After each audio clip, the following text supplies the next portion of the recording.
ಜಿಲ್ಲೆಯಲ್ಲಿ ಕೋಮು ಭಾಷಣಗಳಿಂದ ಹತ್ಯೆ ಆರೋಪ. ಕೋಮು ಭಾಷಣ ಹತ್ತಿಕ್ಕೋದಕ್ಕೆ ಕಾನೂನು ರೂಪಿಸಬೇಕು. ಜಿಲ್ಲೆಯ ಶಾಸಕರು ಪ್ರಚೋದನಾಕಾರಿ ಭಾಷಣ ಮಾಡ್ತಾರೆ. ಭಾಷಣ ಮಾಡಿದವರ ಮೇಲೆ ಎಫ್ಐಆರ್ ಮಾಡಿದ್ರು ಬೇಲ್ ಆಗುತ್ತೆ.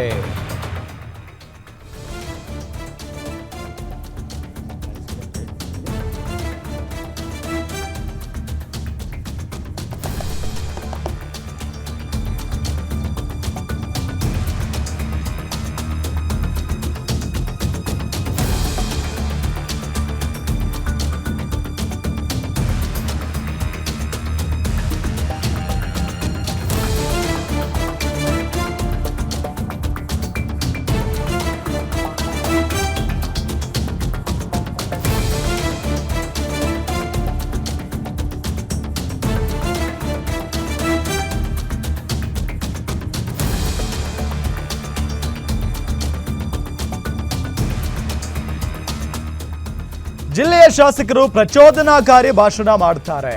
ಭಾಷಣ ಮಾಡಿದವರ ಮೇಲೆ ಎಫ್ಐಆರ್ ಮಾಡಿದ್ರು ಬೇಲಾಗುತ್ತೆ.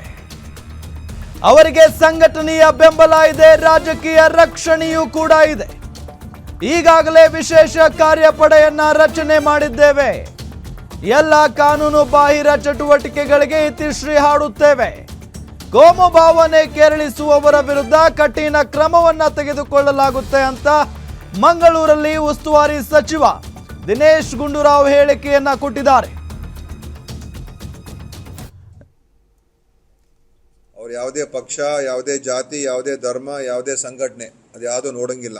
ಯಾರೇ ಆಗಿರಲಿ, ಏನಾದ್ರು ಇನ್ವಾಲ್ವ್ಮೆಂಟ್ ಆಗಿದ್ರೆ ಅವ್ರನ್ನ ಸರಿಯಾದ ಏನು ಮಾಡಬೇಕು ಕ್ರಮಗಳು ತಗೊಳ್ಬೇಕು. ಪೊಲೀಸರು ಎಲ್ಲವನ್ನೂ ನಿಲ್ಲಿಸಬೇಕು, ಯಾವುದೂ ಆಗದೇ ಇರೋ ಥರ ನೋಡ್ಕೋಬೇಕು ಅಂತ. ಅದು ಮೀಟಿಂಗ್ ಅದೇ ಇದೆ, ಮೀಟಿಂಗ್ ಇದೆ.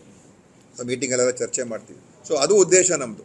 ಸೊ ಏಕೆಂದರೆ ಇದರಲ್ಲಿ ಈ ಕೋಮು ಗಲಭೆಗಳು, ಕೋಮು ವೈಷಮ್ಯ ಮತ್ತು ಇದನ್ನೆಲ್ಲ ಉಪಯೋಗಿಸ್ತಾ ಇರ್ತಕ್ಕಂಥ, ಇದರಲ್ಲಿ ಭಾಗಿಯಾಗ್ತಾ ಇರ್ತಕ್ಕಂಥ ಜನ ಅವರು ಈ ಬೇರೆ ಎಲ್ಲ ಇಲ್ಲೀಗಲ್ ಚಟುವಟಿಕೆಗಳಲ್ಲೂ ಕೂಡ ಇದ್ದಾರೆ.